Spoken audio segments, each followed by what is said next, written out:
Hola, buenos días. Vamos a continuar hoy estudiando la primera carta de Pedro.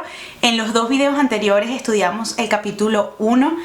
Si tú llegaste a este video por casualidad o por no tanta casualidad y quieres hacer el estudio día con día, seguirlo en tu propia Biblia, te recomiendo que vayas a esos dos videos anteriores porque estamos estudiando la primera carta de Pedro en orden. Vamos a estudiar primero la primera carta y luego vamos a continuar con la segunda para respetar el orden cronológico. Y bueno, nada, esta es mi tercera mañana, espero que sea la tuya también, pero bueno, así lo puedes hacer todo junto en un mismo día, no importa, lo importante es que abras tu Biblia. No voy a hacer como el recuento de lo que hablamos en el primer capítulo, seguramente voy a estar haciendo referencias porque bueno, para eso están los videos anteriores y si no, no quiero que este video se tarde tanto y además vamos a estudiar todo el capítulo 2 en este video, no voy a dividirlo como hice con el primero. Entonces bueno, vamos a comenzar la lectura. Déjenme también, que no se me olvide a mí, abrir en mi otra versión de la Biblia para quienes son nuevos o están viendo por alguna razón este video primero. Algo que yo hago es estamos haciendo este estudio con la versión Reina Valera antigua. Bueno, esta no es la tan antigua, pero esta es una de las versiones viejas. La complemento con la Christian Standard Bible, que es una versión en inglés, y lo que hago como cuando quiero que algo sea un poquito más claro, porque a veces hay palabras en esta versión que son un poquito más complejas o menos comunes, lo traduzco de esta versión. Pero también aquí tengo mi computadora y estoy con la nueva versión internacional, porque me gusta que exploremos el origen de las palabras. A veces hay palabras que creemos que significan una cosa y significan otra. Hay traducciones que pues conforme se han ido modernizando y más gente ha seguido trabajando en ellas, se hacen más claras y es importante entender lo que estamos leyendo en la Biblia. Entonces por eso básicamente estoy trabajando con 3 versiones hoy en este capítulo que realmente, chicos, es deslumbrante. Entonces vamos a continuar. Pedro comienza el segundo capítulo diciendo lo siguiente: desechando pues toda malicia, todo engaño, toda hipocresía, envidias y todas las detracciones, desead como niños recién nacidos la leche espiritual no adulterada, para que por ella crezcáis para salvación, si es que habéis gustado la benignidad del Señor. ¿De qué está hablando Pedro aquí? No les voy a repetir todo, pero en el capítulo 1 viene hablando de nuestra nueva identidad en Cristo, de por qué somos nuevas criaturas, de cómo pertenecemos a una nueva familia, y no solamente de eso, sino por qué y cómo eso debería reflejarse en cómo somos. Entonces él viene dándonos unas recomendaciones diciendo: desechen toda malicia. Se los voy a leer por acá. Estoy en el 3, no sé por qué. La versión NBI dice: por tanto, abandonando toda maldad y todo engaño, hipocresías, envidias y calumnia, deseen con ansias la leche pura de la palabra. De lo que Pedro está hablando aquí es que debemos desear la palabra de Dios y la debemos desear pura. No es como que quiero la palabra de Dios con adornos, quiero la palabra de Dios que me guste y que me sirva a mí. Yo no sé si a ustedes les ha pasado eso, que como que cuando hay uno hay algo que le suena muy raro, como que esto no me gusta tanto, esto mejor lo dejo para después, lo escucho después, y realmente no es así. Debemos desear la palabra de Dios tal como es. Y a veces lo que no nos gusta es porque quizá no lo entendemos todavía o porque no hemos llegado a ese nivel de entrega. A mí me ha pasado como hay áreas donde no estoy tan dispuesta a dárselas a Dios, entonces como que no me cae tan bien lo que dice la palabra, pero esto es lo que hace la palabra de Dios: exponer en mí las áreas de mi vida que quizá todavía no están o alineadas con Dios o que yo estoy dispuesta a entregarle. Entonces esta es una exhortación, una invitación que nos hace Pedro: desear como niños recién nacidos la leche espiritual no adulterada. Y en la NBI lo voy a leer acá, dice: así por medio de ella, entonces dice que esto produce algo, crecerán en su salvación, ahora que han probado lo bueno que es el Señor. Entonces cuando nosotros llegamos como a esa realización, a darnos cuenta de que el Señor es bueno, es como, el Señor es bueno, me dio salvación, yo quiero crecer en esta salvación. A partir del versículo 4, Pedro empieza a hablarnos de Jesús como ejemplo, como la piedra viva que es nuestro sustento y que es la base de todo lo que hacemos y somos. Acercándoos a Él, piedra viva, desechada ciertamente por los hombres, mas para Dios escogida y preciosa. Vosotros también, como piedras vivas, sed edificados como casa espiritual y sacerdocio santo, para ofrecer sacrificios espirituales aceptables a Dios por medio de Jesucristo. Por lo cual también contiene la Escritura: He aquí pongo en Sión la principal piedra del ángulo, escogida, preciosa, y el que creyere en él no será avergonzado. Para vosotros, pues, los que creéis, él es precioso, pero para los que no creen, la piedra que los edificadores desecharon ha venido a ser la cabeza del ángulo, y piedra de tropiezo y roca que hace caer, porque tropiezan en la palabra siendo desobedientes, a lo cual fueron también destinados. Bueno, básicamente lo que Pedro nos está diciendo aquí es que por medio de Cristo nosotros también, como Él, somos piedras vivas, y de hecho hemos sido edificados como una casa espiritual en medio de donde estamos, y que ahora vivimos para ofrecer sacrificios espirituales que a Dios le agradan, para vivir de una manera en la que a Él le agrada. Y eso es un sacrificio espiritual cuando yo, y me voy al primer versículo, desecho toda malicia, toda envidia, toda hipocresía. Esos son los sacrificios espirituales, y otros que más adelante describe a lo que se está refiriendo esta primera carta de Pedro. Y luego pasa a recordarnos como toda la autoridad que es Jesucristo para nosotros como Salvador, Señor, Redentor, pues todo lo que es Jesús para nosotros, y diciendo, esta piedra, refiriéndose a Jesús, en la que ustedes creen, es la piedra angular, es la que sostiene todo, es la piedra principal. Y aunque fue rechazada y fue, ¿cuál es la palabra que usa por acá? Avergonzada, pues para ustedes es precioso y lo es absolutamente todo. Y luego dice algo respecto como a lo que va a pasar, porque la piedra que esos edificadores desecharon ha venido a ser la cabeza del ángulo, y ahora es piedra de tropiezo y roca que les hace caer a ellos, porque tropiezan en la palabra siendo desobedientes, a lo cual fueron destinados. Entonces esto es básicamente Pedro diciéndoles: la vida va a ser así, es decir, para ustedes Jesús es lo máximo, es lo más precioso, es lo más importante. Para ellos no, lo rechazaron, lo avergonzaron, pero la realidad es la que es, y la realidad es que Él es la piedra angular, y Él va a ser la piedra de tropiezo a todos aquellos que no creen. Entonces, luego de que dice todo esto, pasamos al versículo 9, y nos dice, yo digo les dice, pero pues eso también es para nosotros: Mas vosotros sois linaje escogido, real sacerdocio, nación santa, pueblo adquirido por Dios, para que anunciéis las virtudes de aquel que los llamó de las tinieblas a su luz admirable. Vosotros que en otro tiempo no erais pueblo, pero que ahora sois pueblo de Dios, que en otro tiempo no habíais alcanzado misericordia, pero que ahora habéis alcanzado misericordia. ¿Qué está haciendo Pedro aquí? Les está recordando: ustedes son esta casa, este templo espiritual gracias a Jesús, que es su piedra angular. Estas otras personas lo van a rechazar, lo avergonzaron cuando estuvo en el mundo, van a seguir diciendo Jesús nada que ver, y Él va a seguir siendo piedra de tropiezo porque su palabra es clara, y los que no lo siguen pues van a tropezar. Pero ustedes, ¿quiénes son?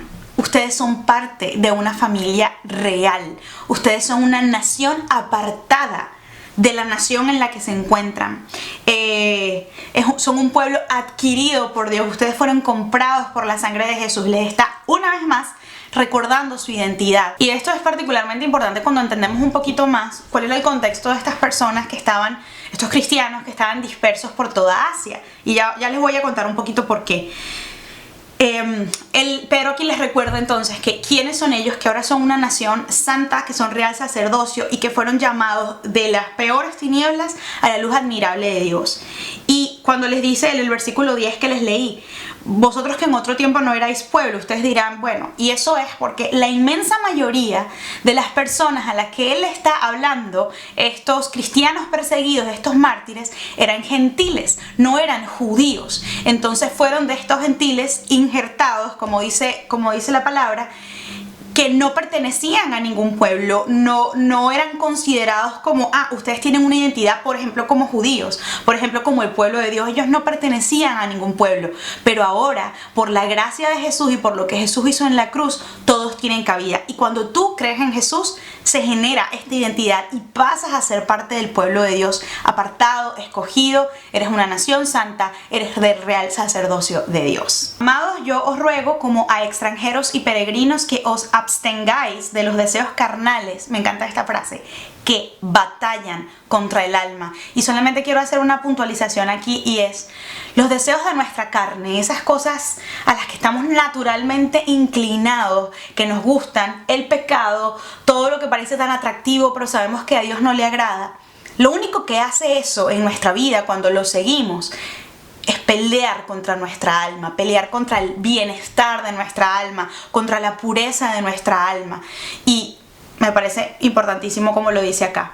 Manteniendo buena vuestra manera de vivir entre los gentiles, para que en lo que murmuran de vosotros como de malhechores, glorifiquen a Dios en el día de la visitación, al considerar vuestras buenas obras. Aquí Pedro empieza haciendo una exhortación que va a salir en el resto de la carta, y es: como ustedes están en medio de gente que no cree, y además esta gente los persigue, y además esta gente habla mal de ustedes, chismea, inventa, lo que nos está diciendo Pedro que hay que hacer es continuar dando testimonio, continuar mostrando las buenas obras que hacemos, no para que nos digan que qué chéveres somos, sino para que glorifiquen a Dios, para que otros puedan en algún momento girar su mirada y decir: esta gente tiene un Dios diferente, ellos tienen algo distinto. Y esta es la exhortación que comienza haciendo Pedro. Continúa en el versículo 13 y dice: por causa del Señor, someteos a toda institución humana, ya sea al rey como a superior, y ya a los gobernadores, como por él enviados para el castigo de los malhechores y alabanza de los que hacen bien. Porque esta es la voluntad de Dios, que haciendo bien hagáis callar la ignorancia de los hombres insensatos. Eso es exactamente lo que les estaba hablando en el versículo, desde el versículo 11. Como libres, pero no como los que tienen la libertad como pretexto para hacer lo malo, sino como siervos de Dios. Honrad a todos, amad a los hermanos, temed a Dios y honrad al rey. Esto es un tema que yo creo que hasta el sol de hoy sigue siendo profundamente controversial, porque no creo que haya nada más difícil que someterse a una autoridad injusta y opresora. Y yo, por ejemplo, que vengo de Venezuela, no me voy a meter en temas políticos, pero sé lo que se siente, sé como el clamor que uno le da a Dios como: Señor, ¿cómo puedo yo someterme y no a veces caer en la violencia o en el vituperio contra gobernantes injustos y opresivos, ¿no? Pero esto era lo mismo que vivían estas personas, porque muchos de ellos estaban en territorio del Imperio Romano. Entonces había una opresión y una persecución constante a los cristianos. Y aquí les estaban diciendo: sométanse a esos gobernantes, sométanse a esos reyes. No porque esos reyes sean buenos y lo merezcan y merezcan el honor, no. Sino que ese es el testimonio que va a hablar de Cristo por ustedes. Porque realmente lo que estamos haciendo es imitar lo que hizo Cristo cuando estaba en el mundo. Que fue avergonzado, fue perseguido, fue calumniado, fue asesinado. Y no se defendió, no peleó, no atacó a su enemigo, sino que amó a su enemigo. Y de eso es lo que está hablando Pedro en este capítulo. A partir del versículo 18 empieza a hacerle un llamado a los siervos, a los sirvientes de las casas. No voy a entrar mucho en eso, pero en el Imperio Romano, cada familia romana tenía una estructura donde el tema jerárquico era muy importante, y el pater familiae, el padre de familia, era el que tomaba todas las decisiones y el que decidía el rumbo de la casa. Pero había muchos siervos que habían conocido a Cristo, al igual que las esposas de estos padres de familia romanos. Entonces Pedro aquí está hablándole a ellos, ¿no? Y dice a partir del 18: criados, estad sujetos con todo respeto a vuestros amos, no solamente a los que son buenos y afables, sino también a los difíciles de soportar. Y vayan pensando cómo se aplica esto a sus vidas. De repente a una autoridad que tienen en casa, de repente a un jefe o una jefa que no los trata bien. Obviamente esto no se trata de dejarnos pisar, oprimir, insultar y no hacer nada al respecto, pero aquí habla de no responder con la misma moneda, aquí habla de poner la otra mejilla, aquí habla de dar el testimonio de Cristo, y habla de estar sujetos con todo respeto a vuestros amos, mantener ese respeto, porque esto merece aprobación. Si alguno a causa de la conciencia delante de Dios sufre molestias padeciendo injustamente, aquí Pedro reconoce que esa opresión o que ese tipo de trato no era justo, pues ¿qué gloria es si pecando sois abofeteados y lo soportáis. Mas si haciendo lo bueno sufrís y lo soportáis, esto ciertamente es aprobado delante de Dios. ¿Qué está diciéndoles Pedro aquí? Básicamente que en la vida se va a sufrir, y sobre todo en este contexto que estaban.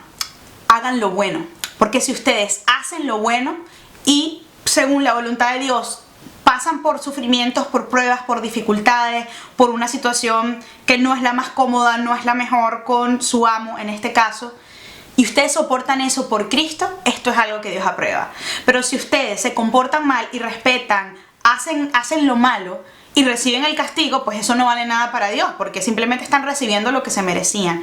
Entonces esto es un llamado a moderar nuestra conducta y a ser como Jesús en todo nuestro ejemplo. Para esto fuisteis llamados, porque también Cristo padeció por nosotros, dejándonos ejemplo, para que sigáis sus pisadas. A esto se estaba refiriendo. El cual no hizo pecado ni se halló engaño en su boca. Quien cuando le maldecían no respondía con maldiciones, cuando padecía no amenazaba, sino que encomendaba la causa al que juzga justamente. Y esto es algo muy hermoso porque nos está enseñando a dónde llevaba Jesús todo ese vituperio, todos esos insultos, toda esa humillación, toda esa violencia en su contra. Él no decía, bueno, no importa, que lo hagan y bueno, no pasa nada. Él encomendaba la causa al que juzga justamente. Él decía, Señor, toma esto en tus manos, pero no voy a ser yo el que me vengue, no es mi lugar vengarme, no es mi lugar responder. Y yo creo que esta es una de las cosas que más nos cuesta y que más deberíamos imitar de quién es Jesús, ¿no? Ese poner la otra mejilla, que no es solamente esa imagen, sino que significa mucho más, significa poder responder de una manera inesperada a quienes me maltratan, a quienes me persiguen, a quienes me hacen daño. Y eso es una de las cosas más difíciles del mundo, pero al mismo tiempo es posible por medio del Espíritu Santo que habita en nosotros. Y para terminar los últimos versículos dice, quien llevó él mismo nuestros pecados en su cuerpo sobre el madero, para que nosotros, estando muertos a los pecados, vivamos a la justicia, y por cuya herida fuisteis sanados. Nos está recordando aquí lo que hizo Jesús por nosotros. Hizo que muriéramos al pecado, entonces el pecado ya no se enseñorea de nosotros, y fuimos sanados por medio de su herida, de su sufrimiento. Porque vosotros erais como ovejas descarriadas, pero ahora habéis vuelto al pastor y obispo de nuestras almas. Hay la versión aquí NBI, me gusta mucho como lo dice. Antes eran como ovejas descarriadas, pero han vuelto al pastor que cuida de sus vidas. Me gusta esto de cuida de sus vidas porque nos recuerda que en medio de todo el sufrimiento, en medio de todo el padecimiento, Dios cuida de nuestras vidas. Él, con esta nueva identidad de que somos nación santa, de que somos real sacerdocio, de que somos suyos, de que Él nos compró, sabemos que Él cuida de nuestras vidas, sabemos que Él tiene toda esta situación, sufrimientos, opresiones, persecuciones, insultos, calumnias, todo eso bajo su cuidado, todo lo ve, y no es nuestro lugar juzgar, no es nuestro lugar vengarnos. Él hará lo que Él considere y no es nuestro problema. Nosotros vivimos con nuestros ojos puestos en Jesús, demostrando amor, demostrando gracia, amabilidad, respeto, siendo el ejemplo que Él nos dejó. Tú dirás, Clara, esto es demasiado difícil. Pues sí, es demasiado difícil, pero gracias a Dios tenemos a un Espíritu Santo que sobrenaturalmente nos capacita para hacer estas cosas. Es posible porque Jesús lo hizo, vive en nosotros y eso lo hace posible. Bueno, voy a dejarles el estudio hasta acá. De verdad, podría haber hablado de muchas más cosas, pero es que ya va a quedar larguísimo, entonces no quiero excederme en el tiempo porque pues no sé si tienen tanto tiempo para verlo diario. Les recomiendo que lo lean en varias versiones. Wow, para mí esto es absolutamente poderoso y tiene que cambiar la forma. La palabra de Dios tiene que cambiar la forma en la que yo me relaciono con otros y en la que pienso de otros y respondo ante la opresión, ante la injusticia o ante cualquier daño que me hacen otros. Les dejo esto para que mediten en ello y nos vemos el día de mañana para estudiar 1 de Pedro 3.